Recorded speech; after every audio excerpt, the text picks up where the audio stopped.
Cheney and Elise Stefanik represent battle for the soul of the party. It was a tale of two House Republican conference chairs.Rep.Elise Stefanik of New York, who currently holds the No. 3 leadership job in the GOP, said at a news conference this week that Americans deserve to know the truth about January 6, which is that Nancy Pelosi bears responsibility, as Speaker of the House, for the tragedy, even though she is not responsible for day-to-day security operations. Just several hours later, her predecessor, Rep.Elise Cheney of Wyoming, was seated alongside her Democratic colleagues at the January 6 Select Committee hearing and agreed that the country needs to hear the truth. But she had a vastly different vision for what that might look like. "We must overcome the many efforts we are already seeing to cover up and obscure the facts," she said, taking a shot at her GOP colleagues. "No member of Congress should now attempt to defend the indefensible, obstruct this investigation, or whitewash what happened that day."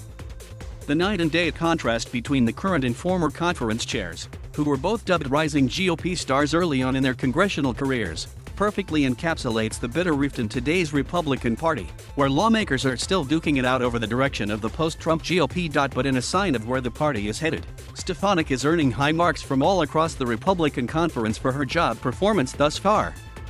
And Cheney, who was already booted from leadership earlier this year for repeatedly criticizing Donald Trump over his lies about the election, is now facing calls to be expelled from the GOP conference entirely, proof that those who embrace Trump are rewarded, while those who rebuke him are excommunicated from the GOP. Stefanik declined to be interviewed through her office.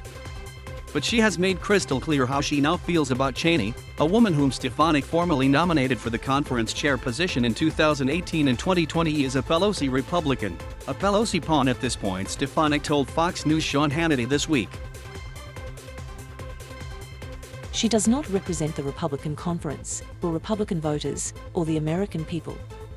Cheney dished it right back.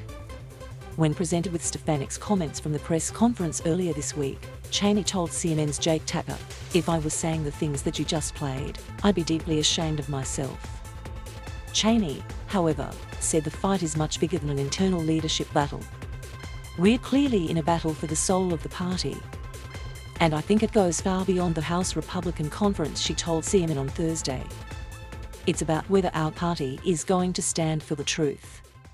From moderate to MAGA over the past few years, Stefanik, who came up in politics working for establishment GOP politicians, has steadily shed her image as a moderate New York Republican and fully embraced her role as a Trump acolyte. Her defense of Trump during his first impeachment solidified her status as a Trump fan favorite and turned her into a fundraising powerhouse. And on January 6, she joined over 120 of her House Republican colleagues in challenging the certification of the 2020 presidential election results. So it's little surprise that since Stefanik has stepped into her new leadership job this May, she has been in lockstep unity with the Trump-loving Republican conference. In fact, it was one of the reasons her colleagues elevated her to the role. Stefanik, now the party's highest-ranking woman, has voted along the party line on every single piece of legislation that leadership has formally whipped, eagerly echoed the party talking points, and has continued to bear up Trump. That includes a recent visit to one of Trump's resorts, where Stefanik and the former president posed for a photo together while flashing a thumbs up, something that has become a rite of passage among GOP leaders. "Awesome. Elise is doing a great job," said Republic. Jim Jordan, an Ohio Republican and co-founder of the hardline House Freedom Caucus. Republicans have also praised Stefanik for growing the House GOP's social media presence and seeking input from other members when crafting the party message, and then staying laser-focused on that message. The conference chair is not only responsible for member services, but also for sending out internal talking points and weekly emails designed to put the party on the same page. The play calls and the work product feel like they were the results of speaking to others, as opposed to just unilaterally deciding what's best without caring what the rest of the conference thinks, said Rep.Elise Eldon, a fellow New York Republican. During her leadership campaign, Stefanik faced skepticism from the far right about her conservative bona fides. While Cheney voted with Trump 93% of the time, Stefanik did just 78% of the time, according to 538. But in at least one instance since becoming the No. 3 Republican, she has voted to the right of House Minority Leader Kevin McCarthy and House Minority Whip Steve Scalise. They both voted to remove Confederate statues from the Capitol last month, while Stefanik voted to keep them. even though she voted in the summer of 2020 in support of removal. Stefanik has explained her shift in stance on the growing calls to tear down statues in her home state. But it's also another example of how Stefanik has fully leaned into the culture wars, an issue that has animated the GOP base. Elise is keeping her head down in supporting the conference. And I think Liz was seeking controversy, said Rep. Ken Buck, a Colorado Republican and House Freedom Caucus member. I don't know how much shares those values, but I think she's doing a good job reflecting the conference.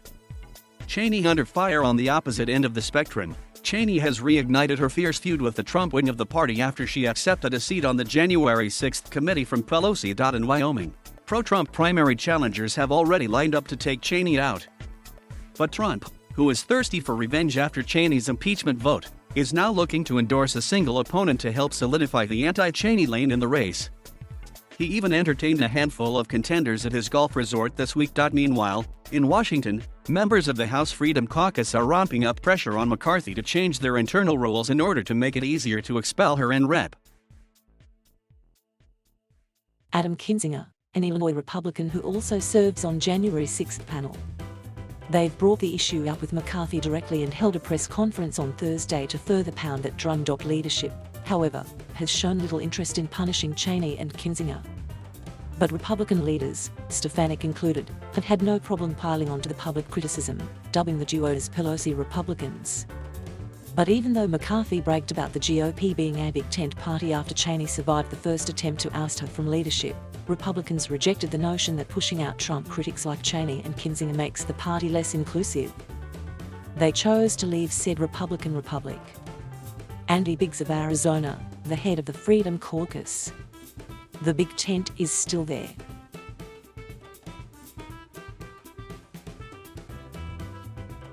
Thank you for watching. Please subscribe.